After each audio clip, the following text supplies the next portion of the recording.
The All-Ireland Ladies Football Championship gets underway this weekend, and to look ahead to it, I'm delighted to be joined by a 5-time All-Ireland winner with Cork, Doireann O'Sullivan. How are you, Doireann?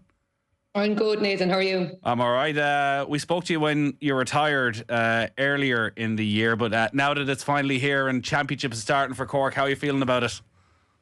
Yeah, I'm really looking forward to it, to be honest. Definitely different being on the other side of things. I was at club training there now tonight. The evenings are longer. The ground is that bit harder. So definitely feels like Championship. And just looking at the clashes we've in store for this weekend, there's some mouth-watering head-to-heads there. So, I think the 2024 Championship will be special this year. Dublin are the holders. They beat Kerry by 18 points to 10 in last year's final. And only once in the last decade have Dublin failed to reach the All-Ireland final. They've won 6 of them.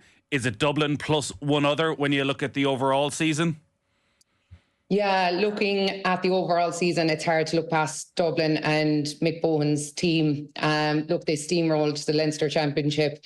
They beat a very good Meath team by 18 points. It's hard to find their weaknesses. Even looking as an opposition manager, I don't know where you begin. They've leadership in all lines of the pitch.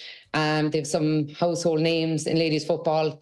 Even looking up top, you put your best man marker, say, on Carla Rowe, and then, Hannah Tyrrell, Caoimhe O'Connor, what you do with everyone else, they've threats all over the pitch. So it is hard to look past Dublin now, if I'm being honest, as much as What do you do, Doireann? So when teams are looking at Dublin and they are looking at the array of attacking talent that they have, what will opposition coaches be thinking about? What will they be what will they be planning to somehow stall the momentum of that forward line?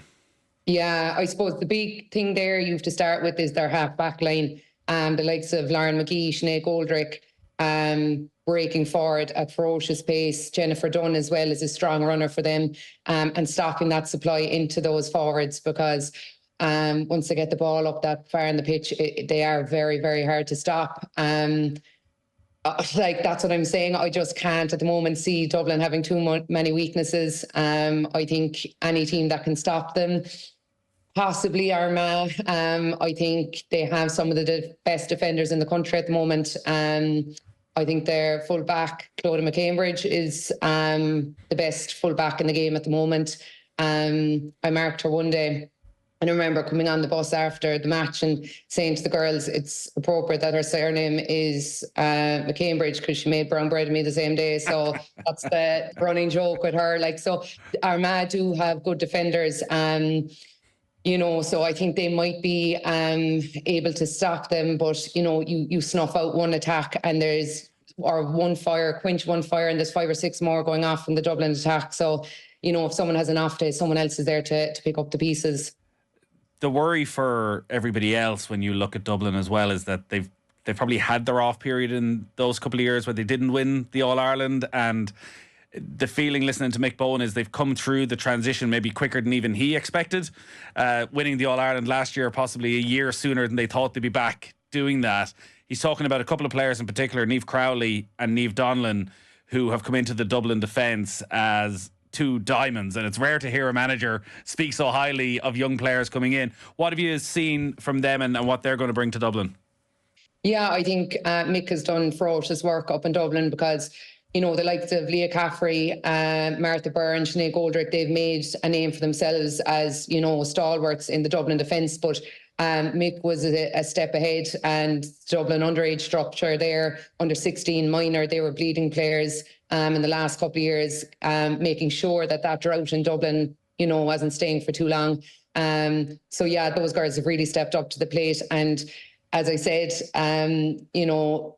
there are no weaknesses in that Dublin team. Trying to get onto the starting 15 is extremely competitive. Not to mind, that the 20 then, and I know they name a match day panel, so you might be named on the programme for the day. So, that competition within the squad is huge, and I can only imagine what their AVBs are like. They're all fighting for that jersey. They all know they have the potential to win in All-Ireland, so that does drive a team on as well. They're playing Mayo in their opening game in Group 4. So the way this works is there's 4 groups of 3 teams and 2 teams in each group. go through. So this game between Dublin and Mayo, it's what, 8 years now since Mayo last reached an All-Ireland final. They haven't got to an All-Ireland final since Cora Staunton left, essentially. Where are Mayo under Lee McHale and this new management team from what you've seen? Yeah, so I don't think the Connacht final scoreline did them justice. They were thereabouts. There was a point or two in it, and then Mayo got a last-minute goal to put, I think it ended 111 to 9 points in the end. Look, Mayo are extremely organised, trying to break down that defence. They'll stay with Dublin for so long because they're so organised. They have a good structure. Danielle Caldwell and Catherine Sullivan at the back will have things organised back there. I just don't see Mayo staying with Dublin for the full 60. Not many teams can do that. But definitely Mayo look organised. They look extremely fit. I'd say the GPS results of the middle eight are frightening. But I don't know, have they enough up front? They're relying a lot on Sinead Cafferty, Lisa Cafferty. So it'll be a challenge for Mayo. But I think the way sport has gone, even last weekend, or the Cork hurlers, the Cork footballers, it's mad. There's no such thing as a sure thing in sport. So that's what makes it exciting. When we're watching teams play Dublin, will most teams be ultra defensive? Is that all you can do, all you can expect? I think so. Like, if I was a manager setting up to play Dublin in the morning, that's how I would, and try catch them on the counter attack. And then maybe with, the 15, 20 minutes to go, maybe press up and try go a bit more attacking. But I think you'd be silly not to go defensive against Dublin. They've just quality all over the pitch. So I think it's trying to stay with them for as long as possible. And then I suppose throwing caution to the wind in that last 15, 20 minutes and going for it and pressing up a small bit more further up the pitch. You mentioned Armagh there, who are the Division 1 league winners. They're the Ulster champions. And maybe we'll be talking about them as potential All-Ireland contenders, and maybe you're still going to talk about them as potential All-Ireland contenders. But Amy Mackin's injury to a cruciate, her sister Blahin also suffered a cruciate injury at the start of the year. We know their brother suffered a cruciate injury. Just a real terrible time for the family. But does Amy Mackin's injury, is she of such importance that it changes your opinion of what Armagh can achieve this season? Yeah, I suppose just firstly to pass on commiserations to the three of them. It's a freak thing to happen. I think any three in the 1 year from the same family. So you wouldn't wish that on anyone. Look, Blahin and Amy are quality players. I suppose they bring that X factor and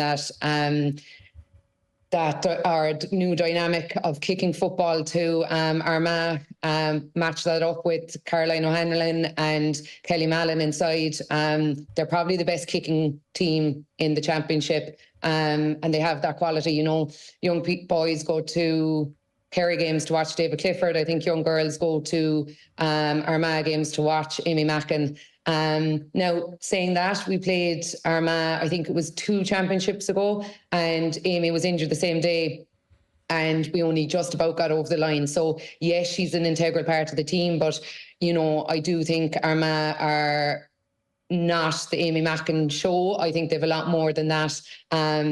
But yeah, look, at the end of the day, she's a big loss, and you'd be, I suppose, foolish to think otherwise. It is also nearly 20 years since they reached an All-Ireland final, so they do need to prove as well that those massive games at the end of the season, that they can go and win those ones. Yeah, exactly. I think, to be fair now, they set out their stall in the league this year, winning the Division 1 National League for the first time ever. So, they can do it on the big days, and just trying to learn from that going forward. They went on then to win the Ulster the provincial championship after extra time against Donegal, who are a serious outfit as well. And I think, to show that resilience after extra time to get over the line when maybe things weren't going their way on the day. So I think, they could be a dark horse in the championship this year. Meath have obviously just been one of the great stories of Irish sport over the last few years, ending Dublin's run for 5 in a row, winning back-to-back titles, the way they moved up through the ranks. What's going on at the moment that they're on the end of such a heavy beating to Dublin? Yeah, I don't think, to be honest, anybody saw that coming. It ended with an 18-point margin. Yeah, look, to be honest, it's not making sense for me from the outside looking in. They have still a lot of those players that did that magic, that came up from intermediate, that went on to win the intermediate All-Ireland, that the following year went on to win the senior championship. A lot of those household names are still there. So I can't quite put my finger on it. You know, the likes of Emma Duggan, Maura Shaughnessy, they're Aoibhinn Cleary, their big guns are all still there. So I don't know.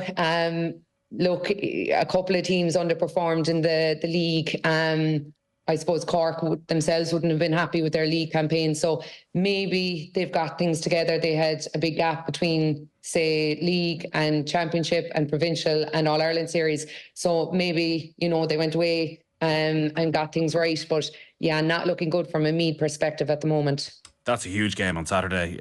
Armagh against Meath at the Athletic Grounds. It's a 2:00 throw-in. It's going to be on TG Carr's YouTube page if you want to watch it, because I guess that'll show us, you know, are Meath trying something different? Are they trying to peak a little bit later? Because if they follow up the performance against Dublin with something like that against Armagh, it'll probably end up in a similar result. Yeah, look, that could be exactly the case, that they tried stuff during the league and, you know, everyone bought into the game plan. Maybe it just didn't work for them.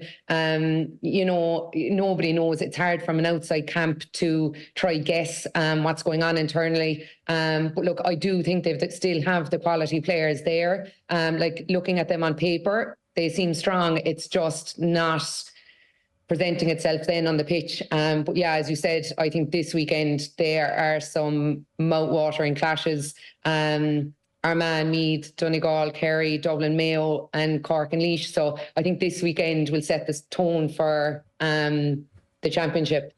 I'm sure it's difficult for you to talk about Cork because you know so many of them still in there, but with your retirement, with your sister Ciara stepping away, quite a few other players not involved in the squad, where are Cork right now?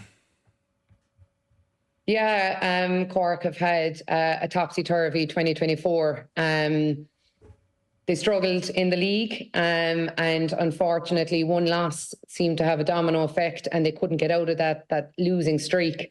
You know, things weren't looking good at the end of the league. They were relegated to Division 2 football for 2025. I think the girls could have packed it in there and then. I think they have showed huge resilience. We always, throughout the years, found it extremely difficult to get over the line with Waterford. They went out and put in a serious shift that day. Went on to beat Tip by, I think, Sive McGoldrick hit an absolute world in the last minute of a point to win. Extremely good performance, first half performance down in Mallow against Kerry in the Munster final. They dominated that first half. You know, they completely bossed Kerry. They were 10 points to 4 up with the minute to go to half time.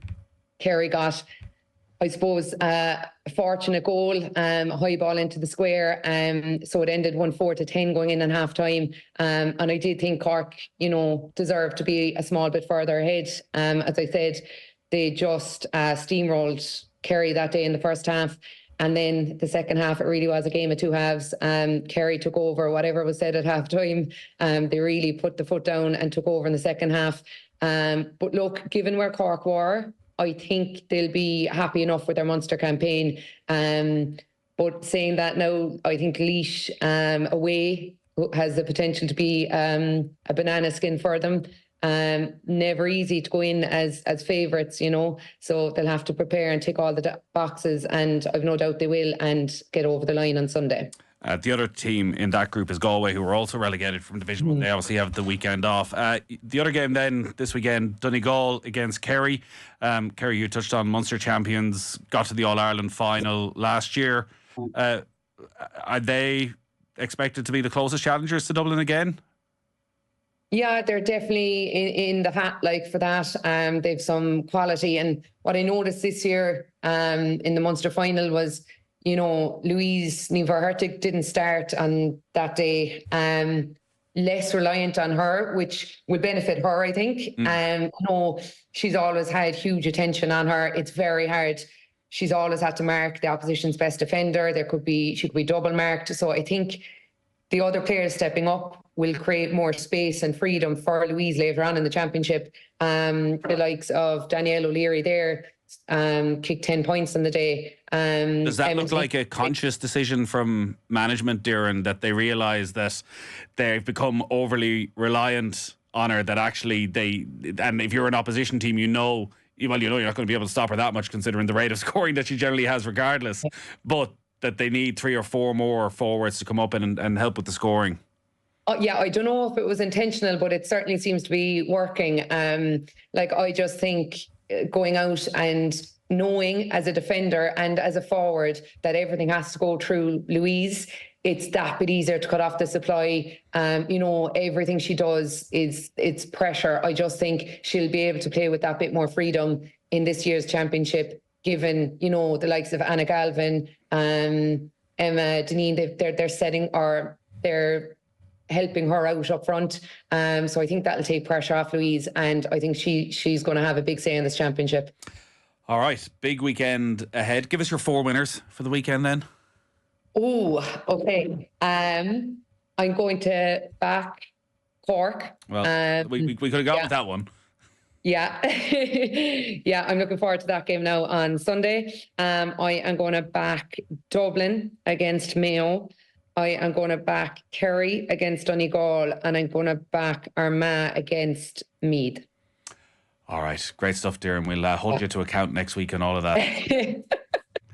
Thanks very much, Nathan. It is the opening weekend of the Ladies Football Championship. We'll have updates on Sunday afternoon. Stephen Doyle is going to be at Parnell Park for Dublin against Mayo, and we'll keep you up to date with all the other games as well, and we'll have plenty of reaction to all that on next week's Off the Ball and Off the Ball Breakfast. John Giles is standing by. He's on the way next. Off the Ball on News Talk.